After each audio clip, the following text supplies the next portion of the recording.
may be familiar with Afrotech. It's basically a black tech conference that is really popular that I've always had a lot of respect for. But there's also sort of this discussion that I think that should be had in terms of what's happened to Afrotech since the Trump administration took over. If you don't know, basically, from what people are saying, conferences like the Afrotech conference and things like that have really been kind of depleted. They're just not getting the support they deserve anymore. And I think it's unfortunate. If you want to call it outrageous, sure. But I also would say it's also predictable. And it's happened before. It's happened before, and it relates to sorry, it relates to some of the discussions that we have about Black economics and Black economic sovereignty. Okay, so just so you know, I'm sending a text message out to those who need a wake up call. And if you want to be on the text list for this class, text the word morning to the number 87948. Text morning to 87948. And also I'll send out, links of, when we gather online to do things. And also, when we have special offers in the Black Business School, like when we do stock options income class and things like that, we have a lot of stuff going on when it comes to investing and wealth building and real estate and everything in between. And so text the word morning to the number 87948, and I'll send that information to you. All right. So what I want to do is we're going to do a special quick little field trip to Instagram, and I'm going to show you a couple things. My Instagram is Dr. Boyce Finance. And let's start here. And yeah, hopefully we can get some good old edumacation out of this. So let me share my screen. Give me a second, y'all. It's about ready to happen in a minute, I promise. And so here we go. So I'm sharing my screen now. And let me know if you can hear this. Give me a yes if you can hear this. I'm sharing my sound. I'm going to play this video, so let me know if you can hear this. So this is kind of just a warm-up sort of thing. I want to get back to the Afrotech thing in a minute, but I just thought I would share this with you. It relates to money. Here it goes. Here are 5 things you didn't know about how plastic surgery debt destroys modern love. First, cosmetic surgery financing has exploded 300% in just 5 years, with couples secretly borrowing $15,000 on medical credit cards, charging 27% interest. Second, 71% of people getting cosmetic surgery lie to their partners about the real cost, hiding loans that destroy household financial stability. Third, 23% become addicted after their first procedure, with each surgery costing more while creating impossible beauty standards that make partners feel worthless. Fourth, when secret procedures are discovered, 84% of couples report questioning everything their partner tells them, destroying trust far beyond money. Fifth, the most heartbreaking truth is that 79% of people getting secret cosmetic surgery admit they were trying to attract someone other than their current partner. The surgery debt becomes evidence of emotional cheating that ends marriages even when no physical affair happened. Love dies when beauty becomes betrayal. Here are 5. Okay, let me know. Were you able to hear that? Okay, I didn't. I think I saw some yeses. Were you guys able to hear that? Okay. All right. So what do you think about that? Let's just start there. Before we get to the other thing, what do you think about that? I think it's kind of sinister. I've never thought about it that way, but but if you think about this, right? Um, a lot of this is an example of how money and finances are a psychological thing that literally the fact that you have this insecurity that you feel like you need to overcome, by sort of meeting some beauty standard, which may or may not be realistic, it's very costly. And this relates to a lot of what we've discussed in this class, in that in the reasons why mental health and financial health are deeply connected. Let me give you an example. I saw this show, one of those goofy reality shows, and I wasn't watching the whole show. I just watched like a scene of it or something. And there was a guy who was one of these fancy celebrity cosmetic surgeons. And there was a little girl. She was a poor little white girl, about 17, 18 years old. And she said that her and her bestie, they like to pig out right before they get liposuction. because they know that they can and I think she was getting the surgery. Her friend wasn't getting it, but she said, "Yeah, we can eat a lot because I'm going to get it all removed tomorrow." It's real weird. It was crazy, right? So she goes to this surgeon and she has her friend with her, and her friend wasn't getting a procedure. Her friend was just there for more emotional support, like you know how y'all ladies do. Y'all run in packs, right? And men, we should do that too, because it's actually probably healthier emotionally, but we don't form relationships like y'all do. We're just not good at that the way you are. But she's in there, and the doctor's talking to the girl that's going to get the surgery, and they're talking through the process, and the other girl's listening. And then the doctor looks at her friend and he goes, are you now what procedure are you getting? And her friend goes, I'm not getting anything. And he goes, you sure? And she goes, well, why? What do you think? Do you think I need that? Need something? And now, mind you, this girl probably weighed 110 pounds soaking wet. And you know what the doctor did? He goes, well, you see this little piece of fat right here? Do you see this fat and this little? I could remove that for you. And you sit there and you watch this man, and I wanted to slap him. I mean, I'm a girl dad. I wanted to drop kick this son of a bitch in the face because I said, "What? You're pimping this poor little girl. You're manipulating her." And he says, "Well, this little part right here, I can help you get rid of that."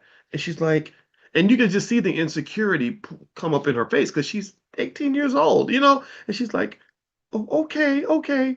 And I was so angry, and it was so weird. Remember, I'm a black man. Like, we, you know, we, we like something with some meat on your bones. A lot of us do. Not everybody. I can't speak for everybody, but you don't be walking up in here looking like you got the body of a 12-year-old boy. Like that's not appealing to me ever, right? So but my wife is in shape. She went to boot camp this morning. She works out every single day, but she's got those things that men like. I ain't got to say too much. Y'all know what I'm talking about. Anyway, so I'm watching this. I'm like, wow, what a weird culture. What a weird way of seeing the world. That you can weigh 110 pounds and really truly be convinced that you're fat. That to me comes off as a mental health issue. And the idea that that he was able to manipulate her insecurity to get her to spend thousands of dollars on this procedure really made me think about the connection between mental health or mental health, confidence, all these things, and your finances, right? Like if you have these vulnerabilities and these big, gigantic bullet holes in your self-esteem, there are people that are trained to identify that and then exploit that for their own economic gain. Right? Does that make sense? Right? So do you see the connection? Let me know if you're getting the connection here. Right? If this girl had more confidence, maybe if her parents had instilled her a little more self-love. Just this morning, I was riding, in the car with Taylor. This poor little girl. It's got to be torture to like ride to school every morning with a 54-year-old college professor who's thought deeply about every aspect of life, right? So I just randomly go down some rabbit hole. But I said, yeah, well, I just want you to love yourself because self-love is the cousin of self-esteem, which is also the cousin of self-confidence, right? So if you have self-love, then you have self-esteem, and you used to have self-confidence. You have confidence because you're confident in who you are, and because you love yourself. And I said, but you can't just love yourself when you're perfect. You got to love yourself when you're less than perfect, right? And we did all these things, right? And I was doing all that because it's like, look, I don't want people out here pimping and manipulating you and extracting things from you because you've got these voids in your self-esteem and self-confidence. I remember I saw this guy do this. So ultimately that video, I think what that video says to me is that those things like these cosmetic surgeries and stuff like that, they're not just expensive, but they tend to be a product of a dissatisfaction that we have with who we are, right? And I'm not telling you that you're a sucker for getting a cosmetic surgery. I personally, I talk to my wife, and whenever that topic has ever come up, I'm like, no, Kanye lost his mama that way. We ain't doing that. All right. Like even the parts of you that got stretched a little bit when you gave the gift of life to those beautiful children, we gonna keep all of that. Like that to me is you're a veteran of the battle for motherhood, and for that I honor all the troops. So God bless all the mamas out here. I know the price you and your body have paid to give us life, and for that I think we should be eternally grateful and not just criticize you because you have a stretch mark or two.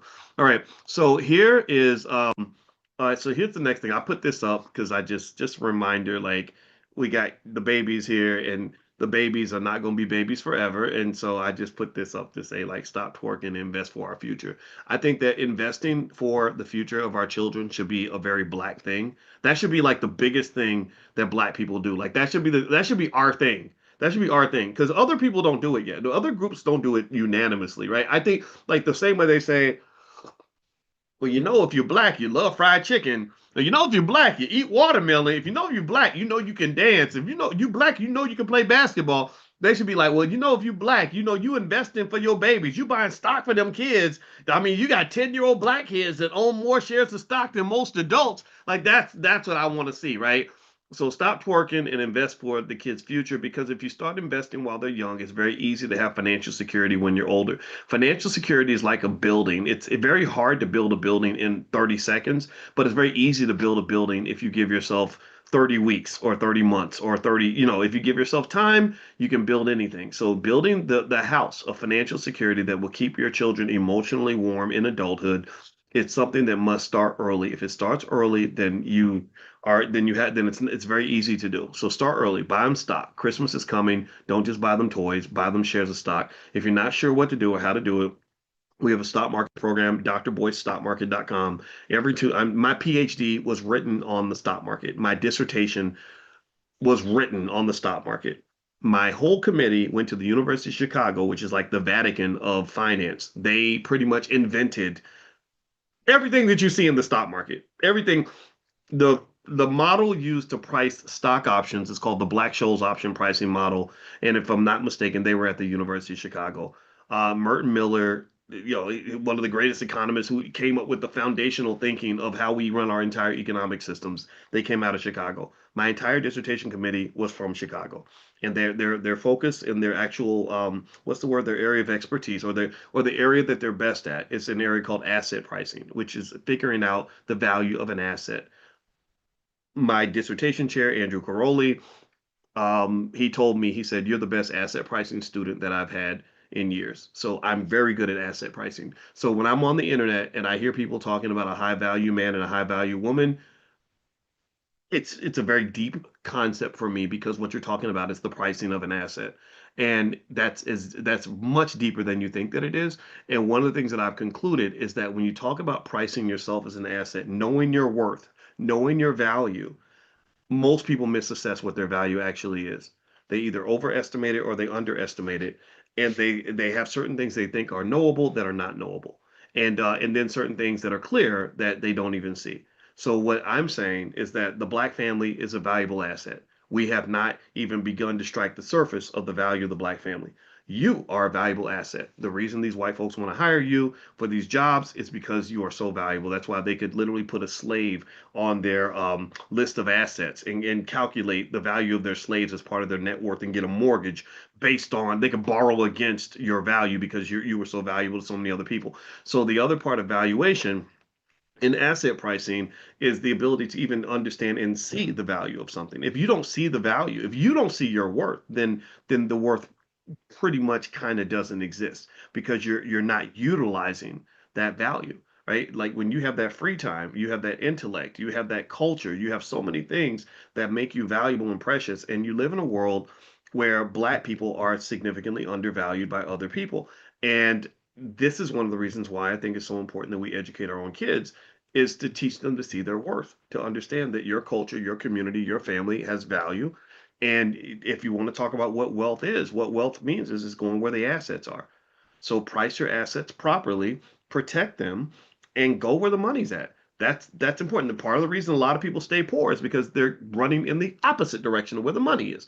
You're running across town trying to go get assets, trying to get some sort of financial uptick, and you don't realize that you left the wealth back at your mama's house, right? So really, when you talk about asset price, that's a very deep topic for me. So don't you ever come up to me and say I'm a high value man, because I'm a literally, I could pull an equation out on your ass and say, I don't know, according to my calculation, I don't know how you really are even assessing your high value man status. You're saying because you have money and a good job, or is that what makes you a high value man? I don't know. Anyway, so my point is to say that at the end of the day, knowing your worth is really important, but then understanding what that actually even means is huge. Everything's about markets and all this stuff. So anyway, so let's move on before I get too weird here. All right, so well, the website for the stock market class, drboystockmarket.com. That's the URL. And also we have a program for kids, Black Millionaires of Tomorrow, blackmillionairesoftomorrow.com. So feel free to go to blackmillionairesoftomorrow.com if you want to educate your kids in the Black Business School. All right, so let me here is the video that I wanted to show you. And I don't know who this young lady is, and I hope she doesn't get mortified that I'm talking about her on in this class. But she seems super smart, and she was talking about this conference called Afrotech. And I was really intrigued by what she had to say, and I'm going to play the video right here. You let me know, give me a yes in the comments to let me know you can hear it. I just want to make sure the audio is going through. I'm going to check for those yeses to make sure I don't have to stop the video. So here it goes.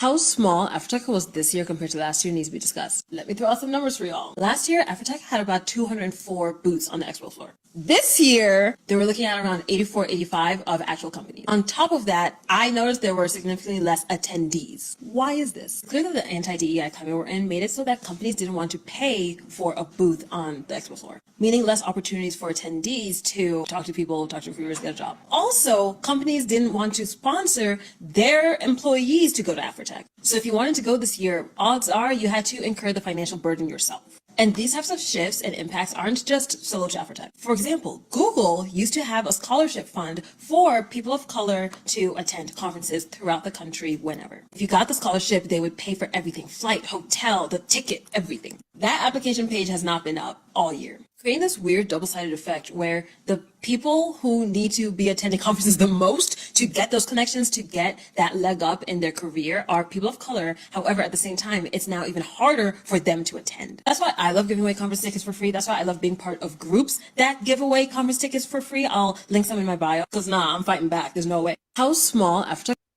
Okay. Did you hear that? I'm gonna play it again because I want to analyze this. So she's mentioning Afrotech, and she's basically saying that because of the push against DEI, that Afrotech attendance has plummeted.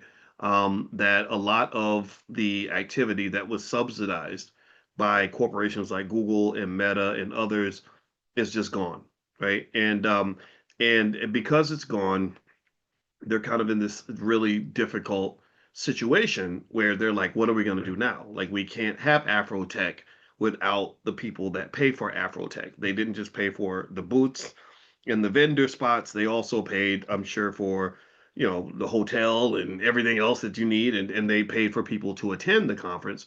And so what I'm going to do, and I bet you that there's other Black conferences out there that are going through the same thing. From what I've seen, it reminds me of an E40 song years ago called The Drought Season. And basically, the drought season is like it's a drought. Like, the resources that used to be there are not there anymore.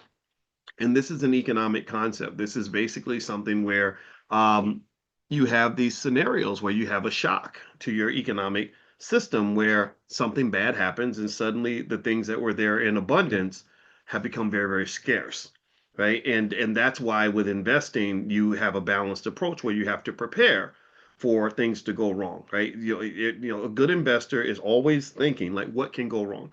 Just like when I did pilot training, the 75% of our training was to prepare for what can go wrong. So literally, when the engine fails, you have a whole procedure that you go through because you practice engine failures. When I was in the sky, my instructor turned off the engines and he said, "Oh, you had an engine failure. What do you do?" And I was freaking out and going crazy, like, "What?"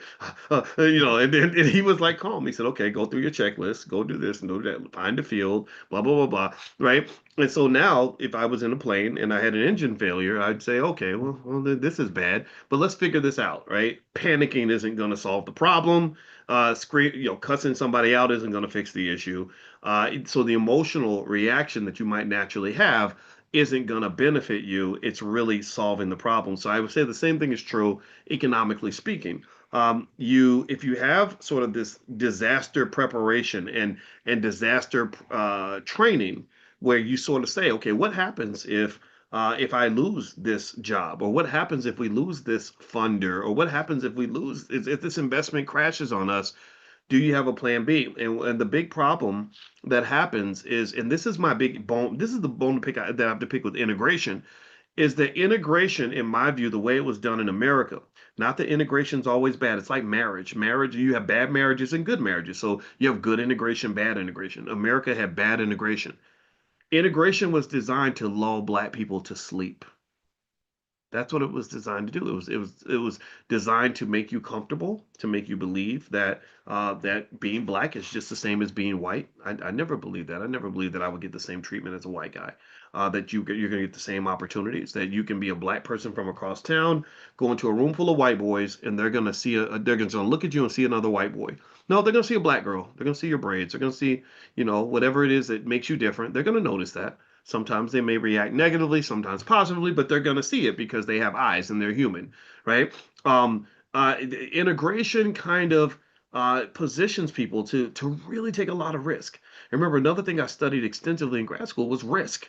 And one thing that's really interesting is that black people are inherently conservative. I've actually concluded that. I really believe that your grandparents were conservative people, but and so we'll take a job because we think jobs are the safest way to make an income, when actually I see nothing but risk, because I'm thinking, if you're living paycheck to paycheck and you've got that one job as your one stream of income, if something happens with that job, then you are absolute toast. You are fried. So when you think about something like an Afrotech, and Afrotech has these vendors and sponsors, and now they have diversity of sponsorships, but there are systematic effects that can cause all these sponsors to abandon you at the same time.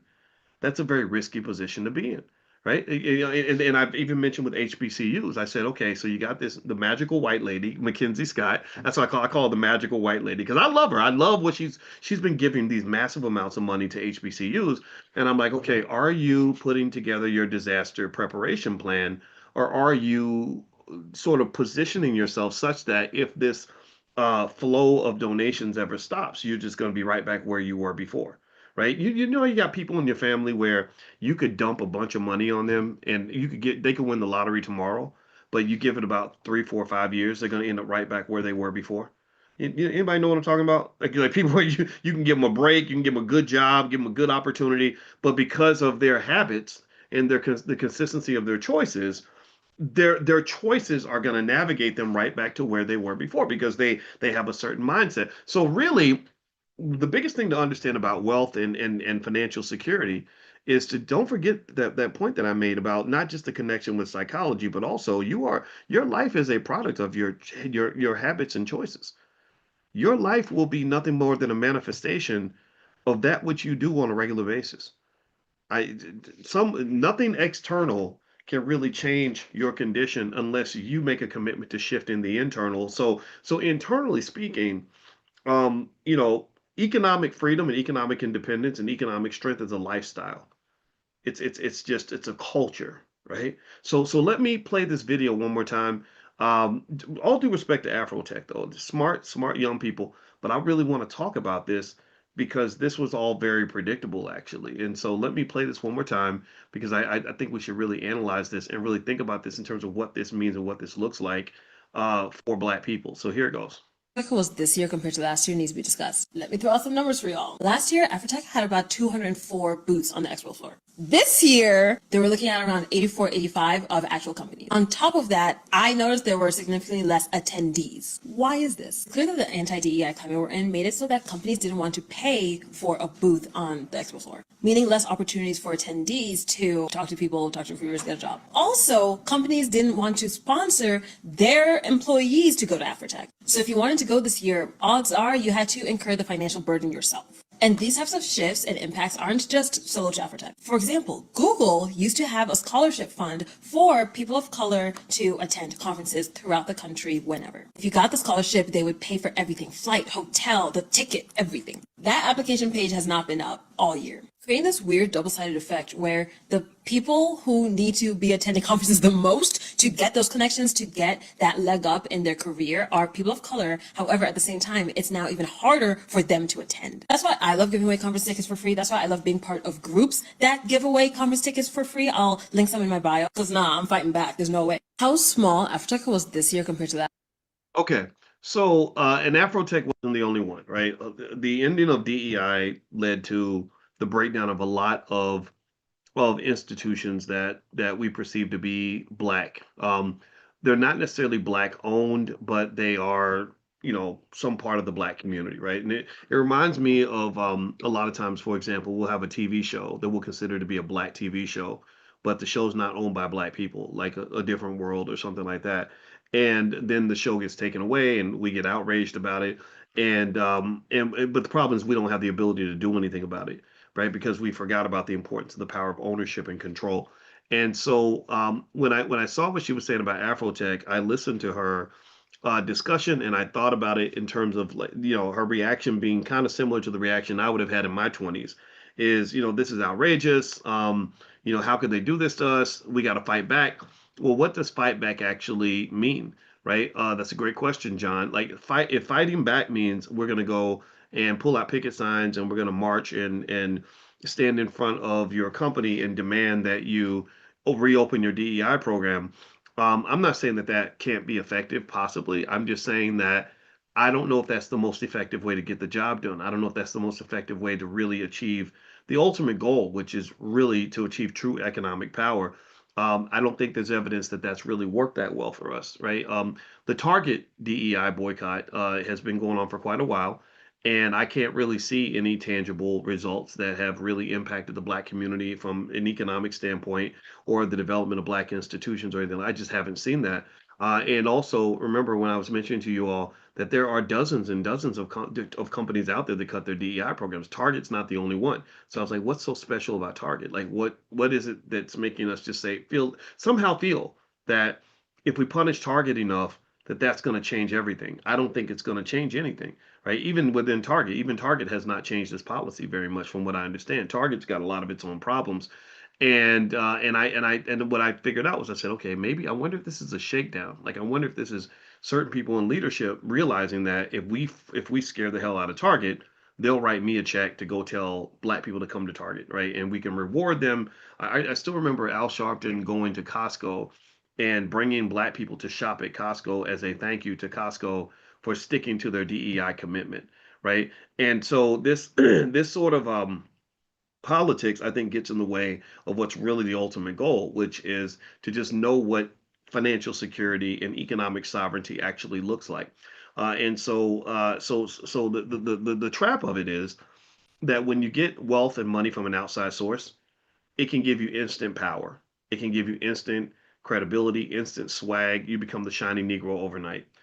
Diddy, for example, for a very long time was the brightest, shiniest Black person in America, almost seen as a Black leader because he had these external forces that were propping him up and giving him tremendous amounts of wealth and power.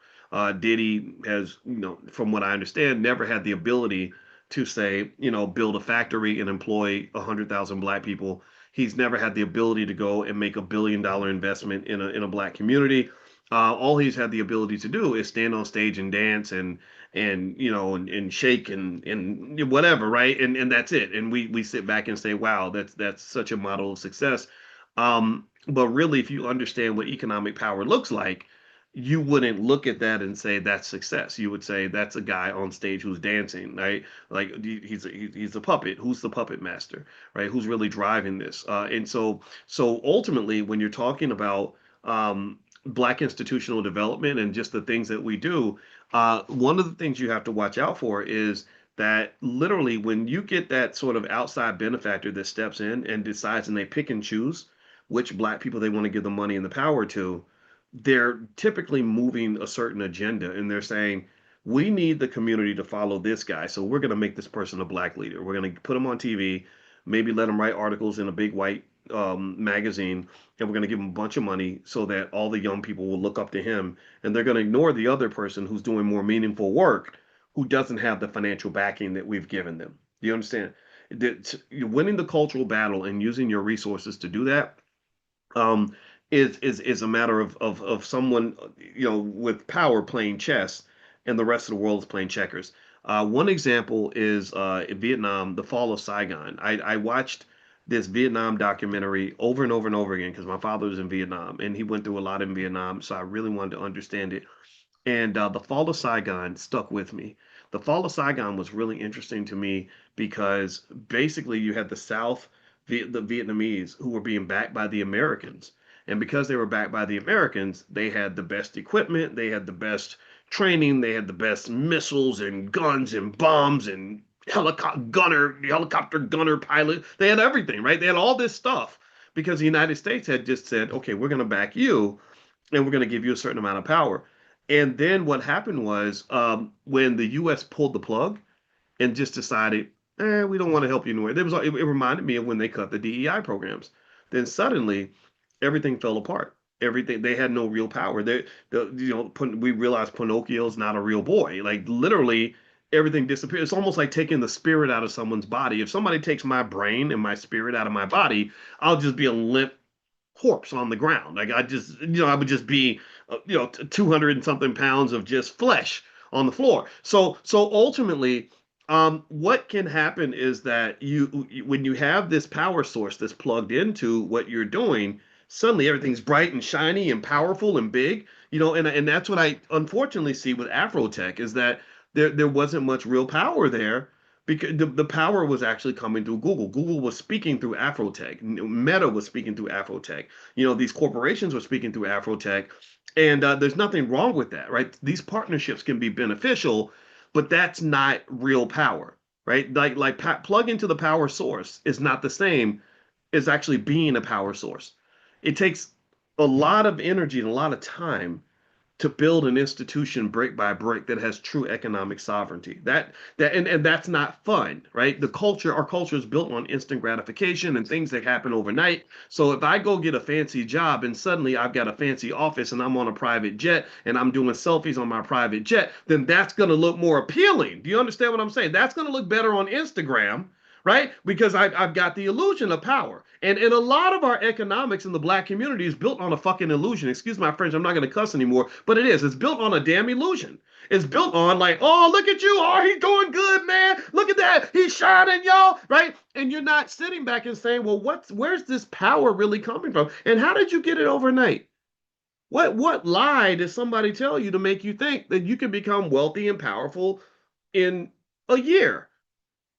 What made you think? Like, I mean, really, is it because you see these rappers get record deals and suddenly they get these big bonuses from the record labels and or whatever? Or was it when you saw an NBA player get drafted and suddenly he's got $100 million in or $100 million in a contract and like did you really dig deeper into that to understand that if Massa pulls the plug on that, then he's right back in the projects where he started at.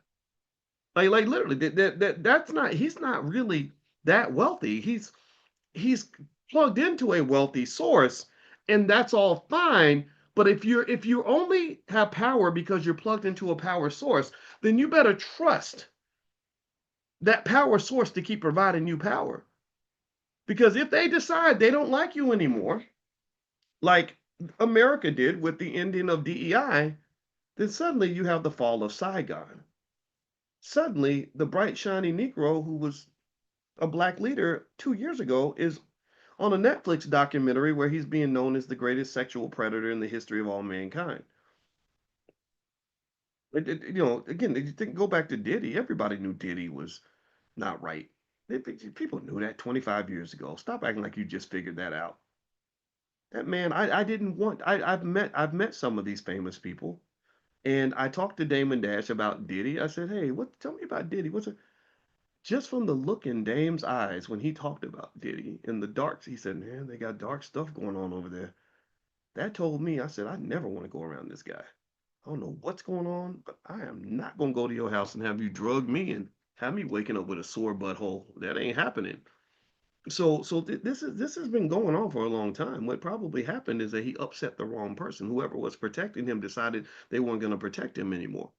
That's what I believe happened there. because he never had the real power. He was plugged into the power source. And the power source pulled the plug, and now you have the fall of Saigon, or the fall of Diddy, or the fall of Afrotech, or the fall of all the other black institutions and conferences that have fallen apart since they cut the DEI programs. Real power is hard. You want an example of real power? What's real power look like? The NFL has real power. The NFL has, you know, the NFL has, it's probably worth, I don't know, $100 billion or something like that. I don't know, a couple 100 billion if you add up the values of all the teams. And if you look at the history of how the NFL gained power, what you will find is they didn't gain their power because of a record deal or something that happened in the last 2 years. If you look at the history of the NFL, let me just read some of this to you. In the beginning, pro football wasn't glamorous at all. College football was the true superstar. I'm just reading something here I found online. College football was the true superstar, and pro teams were local, unstable, and often broken. That's like that raggedy business that some of y'all have started that looks like it ain't never going to amount to nothing. In 1920, 1920, not 2022, not last year. In 1920, a group of team owners formed what became the NFL mainly to stop bidding wars over players. So they realized that unity, economic unity, would allow them to protect their interests. They weren't building an empire, but they were just trying to survive. The league slowly gained structure, real rules, and credibility. This is what institution building looks like. And it wasn't until the king of but it still wasn't the king of American sports. That shift began in the 1950s. They're 30 years in the game. It took them 30 years of commitment to a raggedy ass business. 30 years. Do you know how long 30 years is? 30 years ago, it was 1995. Tupac was alive in 30 years ago. Like, that's a long time ago. 30 years. Football, with its stops, starts, strategy, and physical drama translated beautifully on screen. Then came the moment that changed everything. So they spent 30 years waiting for the moment that would change everything. So a lot of y'all got little businesses, and you might just, I mean, you're going to have to go ahead and accept right now that it might take 30 years of your commitment to this family black owned business before the one thing happens that changes everything. But if you don't hold on, then you'll never get to that moment. But here's the hard part. This is why most people don't make it. Is the moment may never exist. You may never have that moment. So it's one thing if you know you got to wait 30 years. It's another thing if you don't know how long you're going to have to wait. And it's another thing if you don't know if you can wait forever and it never happens. That sucks. That sucks. What idiot would ever want to do something like that, right? Like, that's crazy, right? Why would you do that when you could just go get a job with an established business and get a paycheck right now? I understand. That's why this game, this institution power building game, ain't for everybody, right? It's not for everybody. It's hard. No, I mean, you think about this, right? It's one thing if somebody said, hey, just stick with it for 30 years and I guarantee that your time will come. It's another thing if they say, well, it could be 30 years, it could be 10, it could be 40, it could be 25. And then it's another thing when they say, yeah, but you could wait 50 years and maybe nothing will happen. That sucks. You got to have a mindset. Your mind has to be built a certain way to even try to do something like this. So let me keep reading. Then came the moment that changed everything. The 1958 NFL Championship, often called the greatest game ever played. Who knew? It captivated the nation and showed TV executives that football was the perfect product. So football became a better product when television became more available. Television became a medium through which you were able to communicate the game in a different way than what you were able to do on a radio. John F. Kennedy. That's why Kennedy beat Nixon, or it's so bad because Kennedy was good looking and Nixon wasn't, and they got on TV and people were like, "Wow, I'm gonna vote for the good looking guy," right? But if they were both on the radio, then maybe it would have been the opposite. So new technology can create new opportunities. There are going to be massive businesses that are going to come out of artificial intelligence that never could have exceeded before AI. Before the internet, you never would have met Dr. Boyce Watkins. You never would have met me. You wouldn't know who the hell I was because there were too many gatekeepers. They don't let people like they don't let niggas like me on TV. Right? I had to reach every one of you through the internet because mainstream America doesn't want to hear a black man talk like this. Doesn't matter how many schools I went to and all that. There's an agenda there, and I even respect it. It's like, yeah, you protect your stuff because you let me get a hold of it. I'm gonna rip it. I'm gonna rip this whole thing to pieces. All right. So anyway, so check this out. So when the rival AFL emerged in the 1960s, both leagues fought for players, fans, and TV money. This competition pushed salaries higher and forced innovation. The AFL bought flashy offenses, integrated rosters, and exciting personalities. The tension between the leagues drove interest, and by 1966, they agreed to merge. Again, unity. They formed their economic gang, a move that created the modern NFL and the birth of the Super Bowl. Through the 70s and 80s, the NFL mastered national TV deals. Instead of teams negotiating separately, the league negotiated as one unit, economic gang, bringing in massive guaranteed money for every franchise. That revenue sharing model built unity, stability, and power. No other league has done it as well. At the same time, stars like O.J. Simpson, Terry Bradshaw, and Walter Payton turned the sport into cultural drama. This is where the NFL came from. So process this. The 1970s were 50 years after the origin story. How many people really start a business expecting it to take 20, 30, 40, 50 years before they really, really, really start making like significant amounts of money? So, but the NFL has real power. The NFL has real power. If you were to look at the value of all the NFL franchises, you see massive amounts of money. You see institutions that don't just have wealth and power, they have the ability to christen millionaires. Don't look at how much money somebody's making. Look at how much wealth you have to pay that person and have that person be the 80th person on your payroll. Right? Don't look at LeBron's salary. Look at the wealth of the person that signs LeBron's check. If you look at the franchises now, years later, the average NFL franchise has a value of 7.1 billion dollars. The combined net worth of all NFL teams is 228 billion, a quarter of a trillion dollars. The Dallas Cowboys are worth 12.8 billion, Los Angeles Rams 10.4 billion, New York Giants 10.25 billion, New England Patriots 8.8 billion. And if you look in the history of what these franchises cost in 1920, you would find that a lot of these teams you could have bought for 200 bucks, $200. A lot of people were offered opportunities to buy these teams, but they chose not to because they all they saw was a raggedy business. They had no vision. They had no financial consciousness. Financial consciousness means you don't just see what's there, you see what could be there. Like if you see a little girl, you shouldn't just see a little girl. You should see someone who's going to be a mother and a grandmother one day. That's what consciousness does. Allows you, and this fits right into wealth. When you look at an asset, a financial asset, you shouldn't just look at what it is. You got to look at what it's going to become. You give it TLC, you protect it, you grow it. Like that little girl, if you protect her and you nurture her and you educate her and you pour into her, you invest in her, then you're investing in something that could be extraordinary one day. She could become the first female president of the United States. But she'll never become that if you don't invest in her early. So your biggest investments are always in people. So when I talked to my daughter this morning on the way to school, I was investing in her. That was me being an investor. Hey, let me drop some game on you on how life works. Let me tell you some things that I wish somebody had told me when I was 15 years old. All right. So literally in 1920, so all these NFL teams, right? You got the San Francisco 49ers, 8.6 billion. Cincinnati Bengals, which is one of the cheaper teams, they're worth 5.5 billion.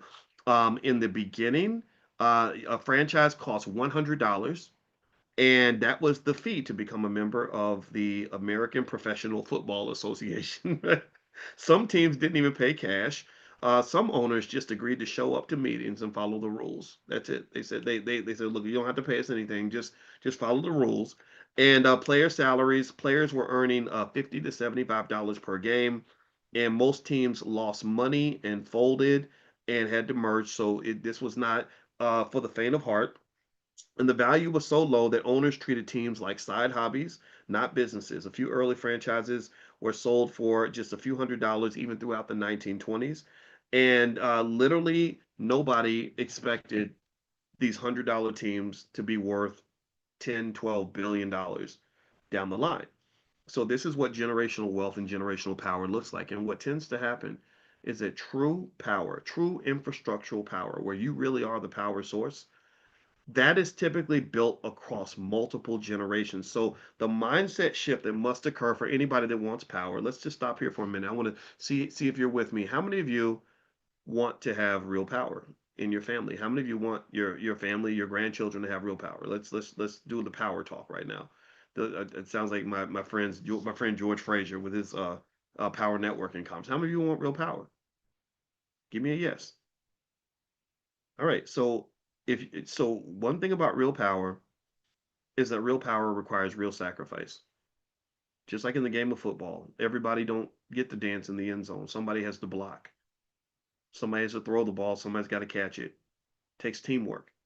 So if you want real power, from what my research says, most of the true power in America is a multi-generational plan. It means like the NFL. The NFL spent 30 years being raggedy, and then they had a little bit of a breakthrough in the 1950s, and then they started making significant money in the 1970s. So 50 years is a very long time, and 50 years is usually going to span across multiple generations. But if you want your family to have power, then the first shift that must occur in your mindset is you have to start connecting yourself to some sort of intergenerational agenda. Like, what's going to happen while I'm here that's going to prepare, that's going to lay out the carpet for what's going to happen after I'm gone. Maybe you won't be the next Walt Disney. Maybe you have to be Walt Disney's dad. Do you understand? Maybe you won't be Martin Luther King Jr., but maybe you have to be Martin Luther King Sr. Do you understand? And because I don't care how great Martin Luther King Jr. was, I was more intrigued with Martin Luther King Sr. and also his mama. That's what made Martin Luther King into the man that he became, and the man that changed the world. Intergenerational plan. Leads to intergenerational power. And that's when you become the plug. That's when you become the source. And you ain't out here begging and borrowing and trying to lock in and knocking on doors and asking for opportunities. You're better than that. I think that our people, our best and our brightest, should not be begging for anything from anybody. And it saddens me. Like when I think about the people at Afrotech and the smart ones that attend and everything. And one day I'll attend. One day I want to pop in just to see it because I heard it's great. Is I'm like, well, what's the generational plan to make Afrotech into an independent institution that doesn't need a Google and a Meta to show up, where you get to decide if you want to invite Google and Meta to show up, right? That can be done, a mindset shift must occur. The mindset shift must occur, and most of the people that have real power made some kind of sacrifice that most people aren't willing to make. And so, are you willing to make a long-term sacrifice, or do you expect things to kind of happen quick and easy and overnight? If you expect it to be easy, you're wrong. If you expect it to be quick, you're wrong. It's going to take a long time. It's going to be really hard. But if you put in the work over a long period of time, then you'll get a chance to taste some of that power. And then, even more importantly, you'll get to preserve that power and pass it to the next generation who will take it to a level that you couldn't take it to. All right. Does that make sense? I hope that makes sense. Okay. All right. So, let me finish up for today. It was great speaking with you. Thank you guys for listening and hanging out with me. I appreciate it. Make sure you're on the text list for the class. You can text the word morning to the number 87948. So text morning to 87948. I'll send you a wake up call. We meet every morning at 10 a.m. Eastern. And also, just a reminder as Christmas comes up, we got good stuff in our Black Wealth Mastery store. So my book, The 10 Commandments of Black Economic Power. I've been signing copies for you guys. So if you want to get a copy of that, just go to drboycebooks.com. That's drboycebooks.com. And also, if you want to get some good stuff for your kids, we have financial flashcards and workbooks for kids that people love. So you can go to financialflashcards.com and take a look there. And actually the discounts right now are so good that literally you could buy them if you want to resell them and make that into your business. We've been inviting you guys to do that because we want to go into business with you. It's a battle. This is where we're making our generational sacrifice. So I want to support you in yours because I'm hoping that if I help some of you become wealthy, then we can all help each other and we can all win together. Um, I ain't waiting for Superman. We are Superman. We are the Superman that we've been waiting for. So let's go save the world. Let's go make our community great again. We deserve that. All right. So have a good day, everybody. Thank you for listening. God bless you. I'll see you soon. Take care. Bye bye.